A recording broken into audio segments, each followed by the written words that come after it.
Yang namanya ulil amri itu ya dia pemerintah selagi dia masih muslim. Tidak kemudian syaratnya dia mesti takwa, soleh. Karena di dalam hadis itu disebutkan fayakumur rijal qulubuhum qulubuhum syayatin fi jusmani bani Adam atau fi jusmani ibni Adam.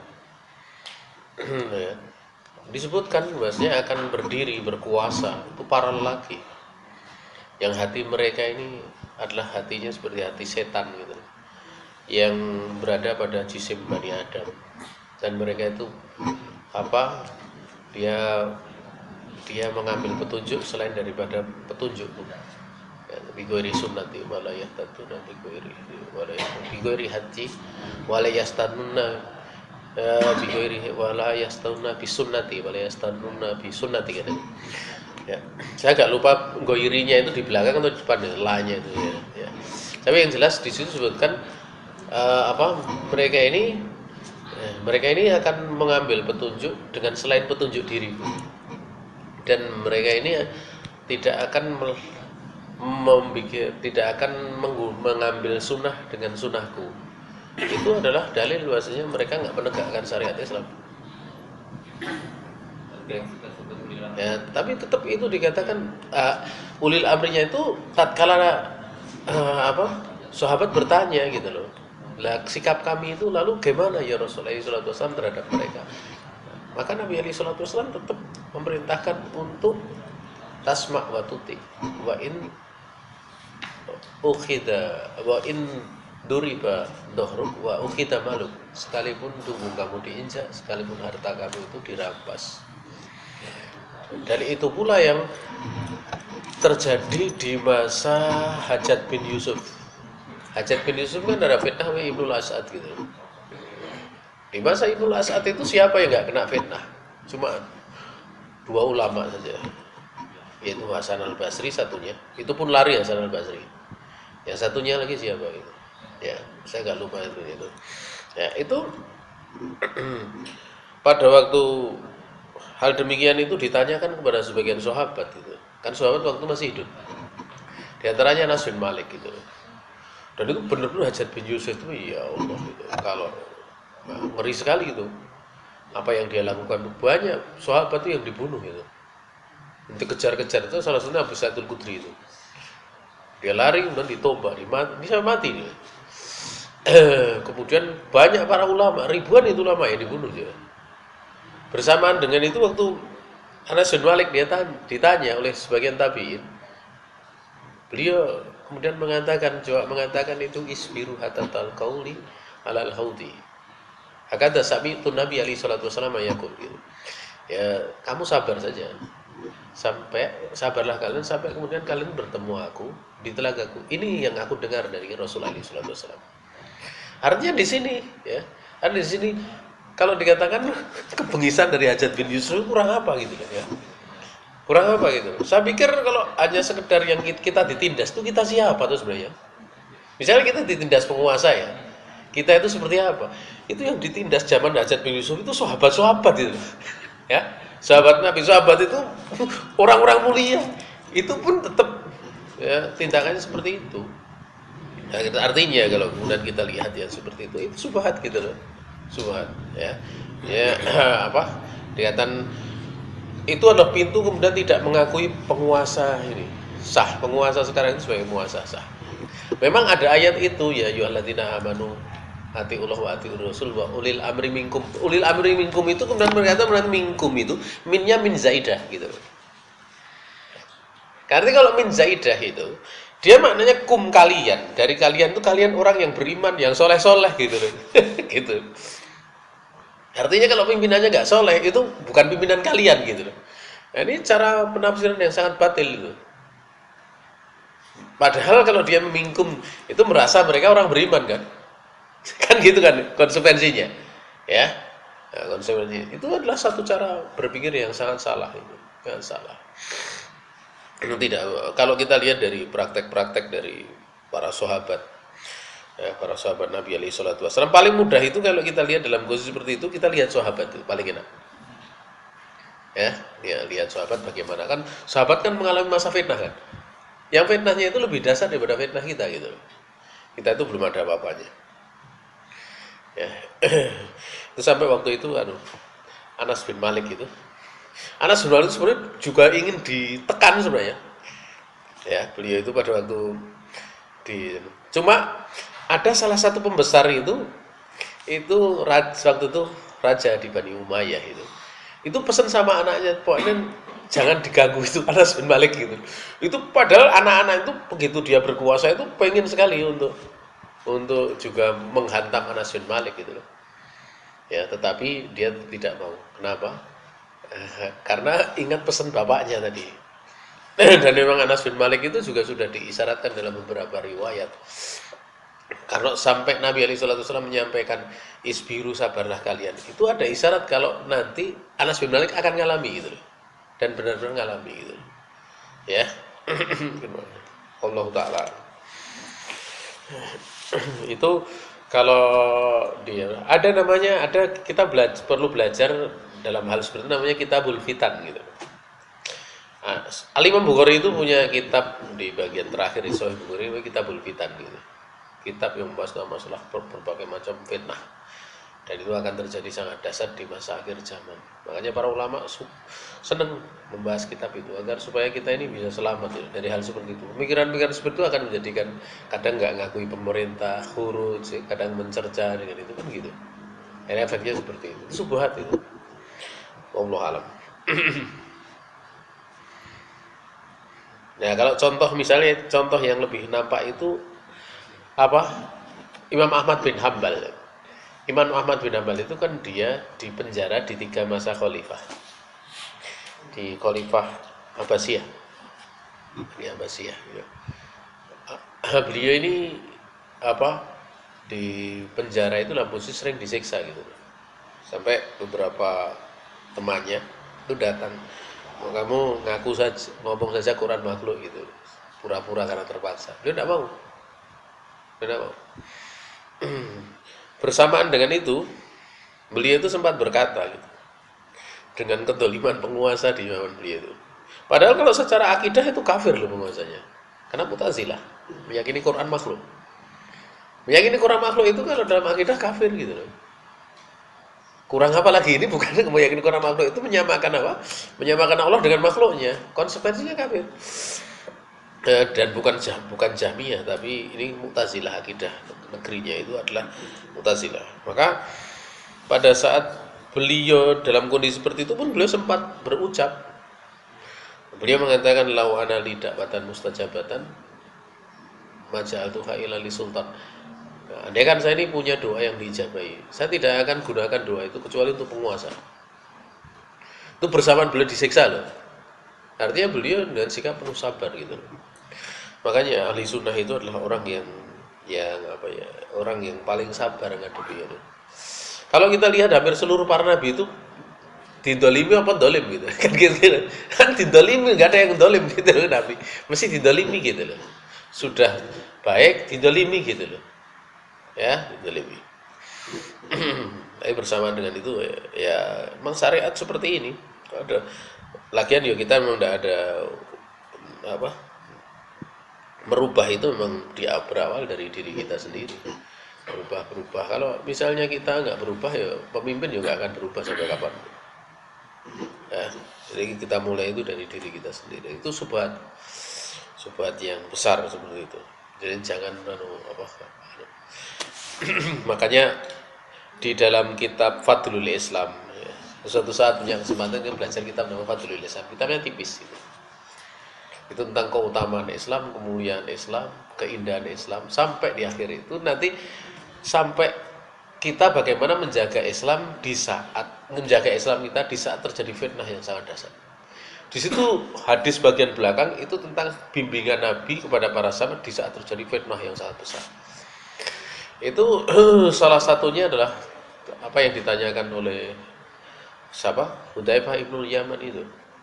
Jadi pada saat kemudian terjadi banyak kelompok fitnah, maka Nabi SAW mengatakan apa? Talzamu jama'atal muslimin. Kamu lazimi jamaah kaum muslimin. Maksudnya kamu lazimi jamaah kaum muslimin itu kamu ikut bersama penguasa. Tidak, jangan ikut kelompok-kelompok ini, pokoknya ikut penguasa gitu aja. Bahkan sebagian riwayat itu sampai Abu Dar Al-Ghifari itu diperintah oleh Nabi SAW, nanti kalau penguasa itu sampai sholatnya itu sudah keluar dari waktu ikhtiari, sudah waktu doruri, itu sholat di rumah sendirian, nanti ikut sholat jamaah bersama penguasa itu. Ya, disuruh untuk ikut walaupun sholatnya udah menjelang maghrib sekalipun. Itu dijelaskan ya. Jadi pada waktu itu kemudian Hudzaifah bin Yaman itu, kalau di situ tidak ada jamaah kaum muslimin gimana? Nasihin kaum muslimin itu tidak ada pimpinannya, itu gimana? Tinggalkanlah seluruh kelompok, ya, walaupun kamu itu cuma menggigit akar pohon, dan kamu tetap sabar sekalipun mati dalam keadaan seperti itu. Itu kan ngeri sekali kondisi kayak gitu. Jangan ikuti yang manapun, sendiri sabar gitu. Itu kalau sampai terjadi perselisihan yang sangat banyak, tidak ada penguasanya. Tapi selagi ada penguasanya, ikutlah penguasa. Makanya diterangkan di kalangan para ulama itu ya, orang yang sudah dan masuk masjid itu, adzan dikumandangkan, itu haram untuk keluar, dia tidak sholat jamaah di situ. Haram hukumnya. Ya, saya udah masuk masjid dan adzan, dia nggak boleh pergi. Kenapa? Karena ini pintu perpecahan. Dan perpecahan itu sangat dicela di dalam syariat. Nah, kemudian dan persatuan yang hakiki itu persatuan hakiki itu akan ada dua gitu. Persatuan yang pertama di atas al-haq, dan umat ini tidak akan pernah sepakat di atas kesesatan. Dia hanya sepakat di atas kebenaran saja. Artinya kalau kemudian kok enggak, di situ masih campur, ada yang benar, ada yang salah, mesti enggak akan sepakat umat ini. Karena Nabi mengatakan la tastami'u hadhil ummah ala dhalalah. Umat tidak akan sepakat di atas kesesatan. Artinya hanya mungkin sepakat di atas kebenaran. Makanya kalau kita lihat misalnya ada yang menyimpang, mesti yang lain bangkit mengingatkan gitu loh. Ini bedanya dengan Yahudi dan Nasrani. Nasrani itu kalau sudah salah mengatakan Uzair anak Allah, kan mereka mengatakan Isa anak Allah ini. Yang lainnya diam, gak ada yang ingatkan gitu. Akhirnya semua itu sama meyakini seperti itu gitu. Nah, umat Islam enggak. Ada yang mengatakan Nabi Muhammad SAW itu bisa merubah keadaan yang terjadi sampai pakai syair-syair itu ya. Itu diingkari langsung, banyak mengingkari. Bahkan sampai pengingkarannya itu terkadang bikin seolah-olah terjadi perpecahan. Tetapi itulah kelebihan umat Islam gitu. Karena umat Islam kapan ada yang kemudian terjatuh pada agama ini, tidak akan ada satupun dari umat Islam yang diam. Ya. Makanya kalau kita lihat misalnya kitab misalnya tertulis pada waktu dulu Ihya Ulumuddin ditulis, Ihya Ulumuddin itu kan banyak hadis palsunya. Itu muncul namanya Imam Turtusi itu. Beliau bangkit kemudian beliau membantah dengan benar. Itu sampai waktu itu sampai terjadi perdebatan yang sangat dasar. Tetapi itulah yang namanya apa? Ingin membersihkan agama gitu. Belakangan muncul Al-Hafidz Al-Iraqi kan. Makanya di dalam kitab Ulumuddin itu bawahnya mesti Al-Hafidz Al-Iraqi ada hadisun maudhu, gitu mesti gitu. Kemudian dibersihkan lagi oleh siapa coba kitab Ulumuddin itu? Oleh Ibnul Qayyim. Ibnul Qayyim kemudian membuat sebuah kitab yang mirip dengan Ihya Ulumuddin, namanya Ighatsatul Lahfan. Itu sebenarnya beliau menulis itu karena keberadaan dari Abu Hamid Al-Ghazali, Imam Ghazali itu sudah menjadi seorang imam gitu loh. Ya, akhirnya kemudian beliau menulis kitab itu sebenarnya diilhami dari kitab Ihya Ulumuddin gitu loh. Kemudian belakang ditulis lagi, ya diringkas lagi gitu. Nah, umat ini akan senantiasa saling menyempurnakan gitu loh. Enggak kemudian bersepakat di atas. Kalau umat lain itu udah mau mengatakan Isa anak Allah, ya diam. Isa anak diam. Akhirnya lama-lama semua yakin kalau Isa anak Allah. Jadi jangan disangka kemudian yang namanya perselisihan itu kemudian perselisihan secara asal jelek, tetapi di atas apa di dalam berselisih gitu loh. Ini yang lebih penting. Kalau memang dia salah, ya diingkari, tidak ada masalah. Makanya dulu ada seorang ulama yang ulama madzhab Hambali, ya Ibnu Aqil Al-Hambali. Ibnu Aqil Al-Hambali itu beliau suatu saat menulis sebuah kitab itu. Kemudian terjadi kesalahan yang cukup fatal. Bangkitlah para ulama waktu itu mengingatkan, membantah dan dibantah terang-terangan itu. Akhirnya waktu Ibnu Aqil Al-Hambali rujuk. Setelah rujuk, ternyata didapati sebagian kaum masih mempelajari kitabnya Ibnu Aqil Al-Hambali gitu. Dalam kondisi Ibnu Aqil Al-Hambali sudah rujuk loh. Ya, maka kemudian bangkit ulama lain dan menulis kitab lagi agar supaya tidak diikuti di negeri sana gitu. Dan itulah kelebihan umat Islam. Ini bukan kekurangan, ini kelebihan. Karena umat Islam itu tidak akan malah sepakat kecuali di atas al-haq. Ya. Itu di perkara yang apa istilahnya. Dan ini persatuan yang hakiki di atas al-haq. Makanya wa'tasimu bihablillah ya jami'a. Kalian itu berpegang teguhlah kalian dengan tali Allah semuanya. Wala tafarraqu. Artinya jangan kamu berselisih dari kebenaran. Ya, jadi maksudnya wala tafarraqu itu jangan kalian itu kemudian berpecah dari kebenaran. Ya, kemudian makna yang kedua, jamaah itu adalah apa? Jamaah itu bersama dengan penguasa. Makanya nama mufaraqatul jamaah itu adalah orang yang berontak atau orang murtad. Orang murtad sama orang berontak itu namanya mufaraqatul jamaah. Dan itu diputuskan melalui peradilan itu. Dia melalui peradilan. Dan kita itu sebenarnya kalau sepakat misalnya, andaikan penguasa itu kebijakannya salah gitu loh. Andaikan kebijakannya salah, tapi kita sepakat. Masalahnya lebih kita bukan pesawat. Kita itu menjaga adab untuk tidak terjadi kegoncangan-goncangan. Bukan tidak sepakat tapi kemudian diam, kemudian caranya menasihati dengan cara yang baik, itu akan terjaga stabilitas dan masalahnya lebih besar. Tapi kalau kemudian contohnya gini, kita bersuara gitu. Suaranya itu kadang menyangkut hal keamanan gitu loh. Kan urusan keamanan dan ketakutan itu kan urusannya kembali ke ulama kan. Ya, mengatakan nanti kalau demikian kita dijajah, kalau demikian dijajah, kayak gitu kan. Itu akhirnya orang resah kan. Kalau sudah seperti ini, maka kemudian musuh orang luar yang melihat oh Indonesia itu kerjanya cuma padu aja gitu loh. Itu mesti dia ingin menguasai gitu. Karena apa? Tidak stabil negaranya. Tetapi kalau dia tinggal lagi dia santai, tetap dia bersatu, itu orang mau mikir gitu loh. Nah ini faedah gitu loh. Ini faedah. Makanya Islam menganjurkan apa? Untuk pada saat kapan seorang itu dia menasihati penguasa terang-terangan, ini akan jadi pintu fitnah besar. Makanya pada Abu Dhalal Ghifari itu pernah menasihati Utsman bin Affan terang-terangan ya. Pernah. Beliau menasihati terang-terangan. Nah, itulah yang kemudian pendapat pernah diambil oleh Syekh Muqbil rahimahullah taala. Di awal-awal beliau berpendapat sampai beliau diusir dari Saudi kan gara-gara itu. Beliau dulu belajar di Saudi kan. Diusir salah satu dari fatwa ini gitu. Ya, artinya beliau berpendapat bolehnya untuk membicarakan aib penguasa itu di tengah manusia asal tidak sampai terjadi pemberontakan. Nah, akhirnya pada waktu ada fitnah Juhaiman, itu kan ucapan Syekh Muqbil dinukil sama pemberontak ini. Akhirnya Syekh Muqbil diusir sekaligus. Nah, setelah beliau balik ke Yaman kemudian beliau mencabut fatwa tersebut. Itu karena diambil dari riwayat Abu Dhalal Ghifari. Karena Abu Dhalal Ghifari memang pernah membicarakan kekurangan kritikan terhadap Utsman bin Affan. Nah, sampai suatu saat orang-orang yang ingin membunuh Utsman bin Affan itu melihat ternyata ada sahabat yang kayak gitu. Mereka rame-rame datangi Abu Dhalal Ghifari. Gimana? Kamu jadi pimpinan kami. Itu langsung ditawari gitu loh. Artinya apa? Diajak berontak gitu loh. Tapi kemudian apa? Tidak mau. Sampai dia mengatakan, andaikan Utsman bin Affan memerintahkan aku untuk disalib, saya akan tunduk gitu. Ya, itu kalian lihat ya. Artinya beliau waktu itu ijtihadnya menyampaikan itu bukan maksudnya untuk kemudian menjatuhkan wibawa Utsman bin Affan gitu. Tapi beliau hanya ingin meluruskan saja. Tapi cara beliau meluruskan itu salah.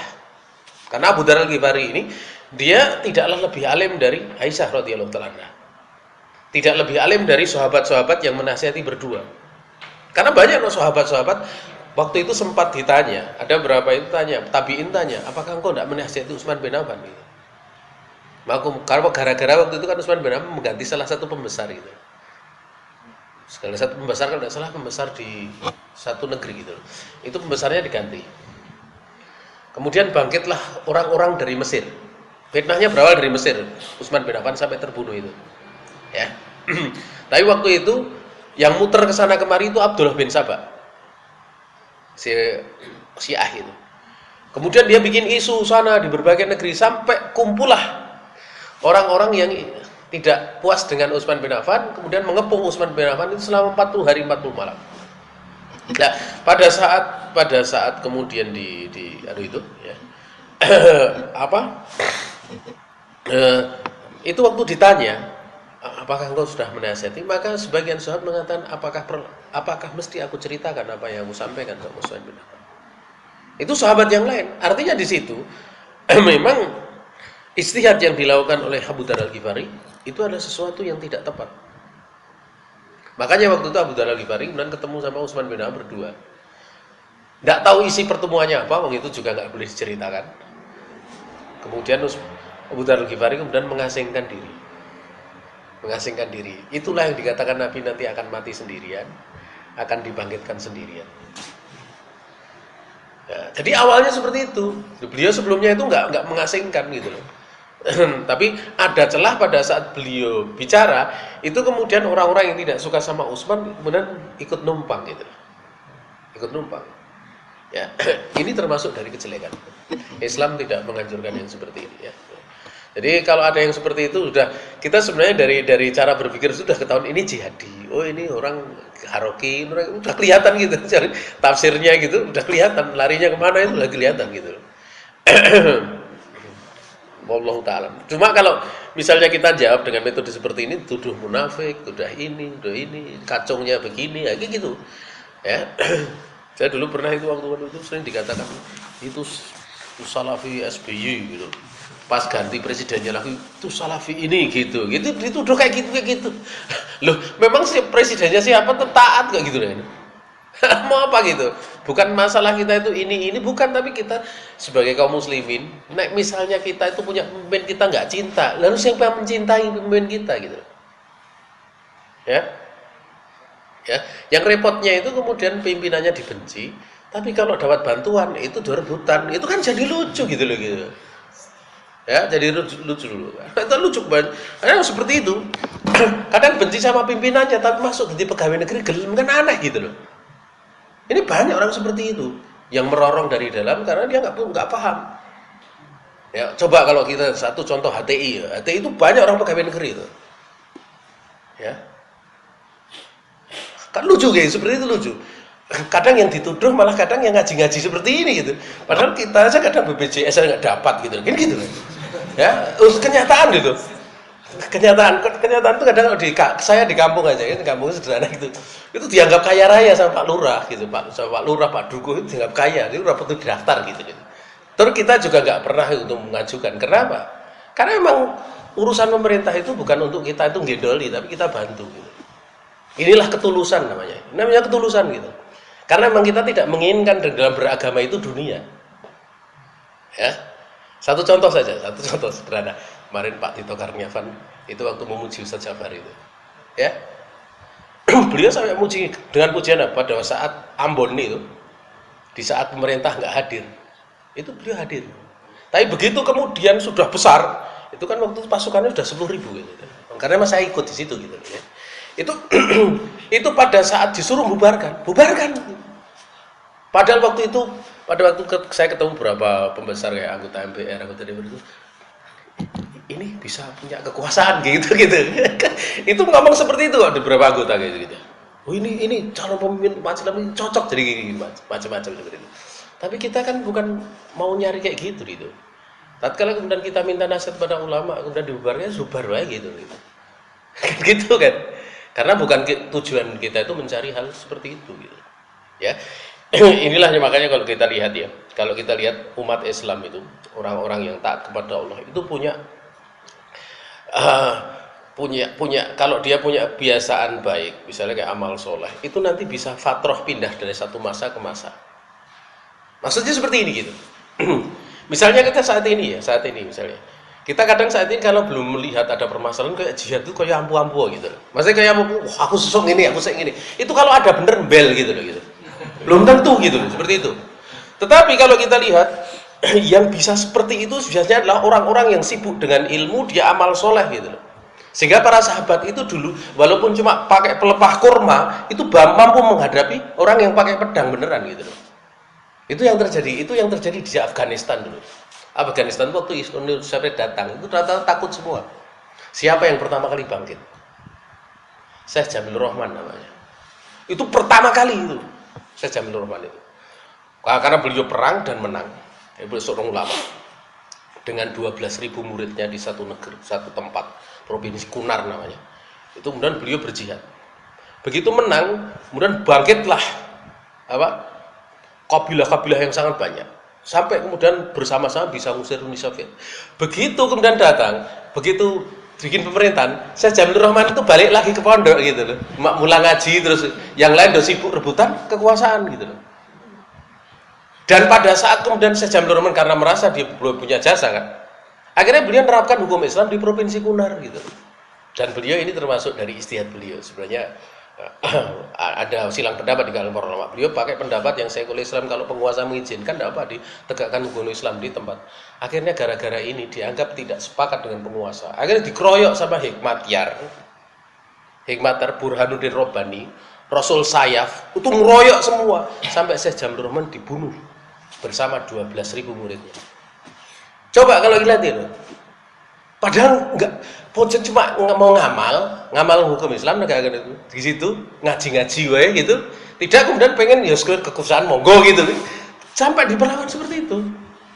Tapi Syekh Jamilur Rahman itu yang menjadi sebab kemudian dakwah itu berkembang di Indonesia. Karena waktu itu orang Indonesia kan banyak yang berjihad ikut di Afghanistan dan di sana. Lah kena dakwah itu ketemu Syekh Jamilur Rahman itu gitu, asalnya itu gitu. Asalnya itu kemudian kenal sampai kemudian berkembang.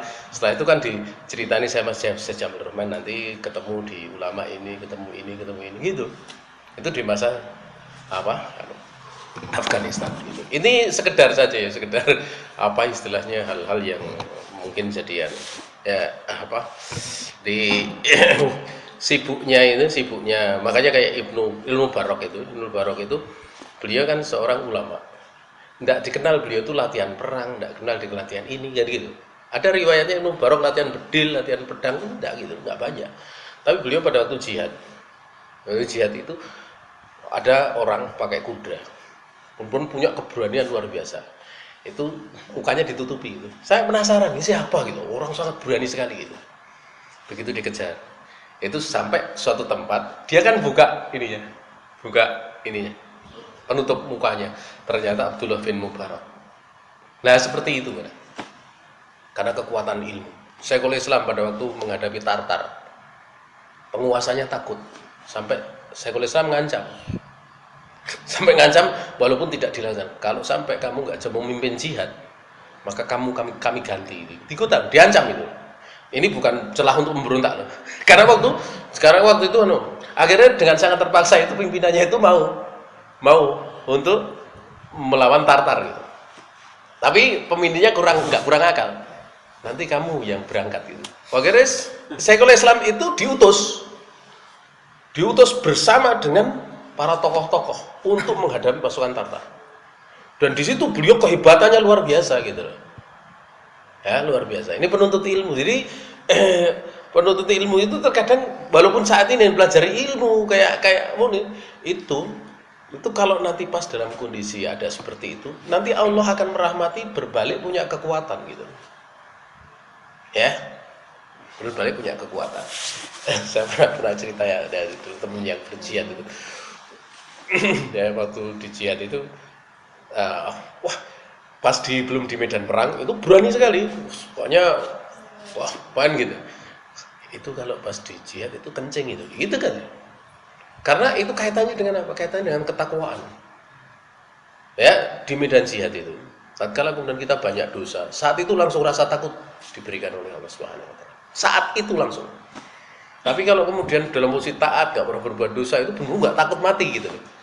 Nah, makanya di situ Umar bin Khattab dan para sahabat dan yang lain itu mengatakan jangan kalian itu takut dengan musuh kalian. Tapi takutlah kalian kepada dosa-dosa kalian. Karena kalau udah dosa itu tidak akan ditolong oleh Allah, tidak akan menang gitu. Mungkin demikian ini karena perkara itu sebenarnya gede itu. Makanya saya sampaikan. Wallahu a'lam.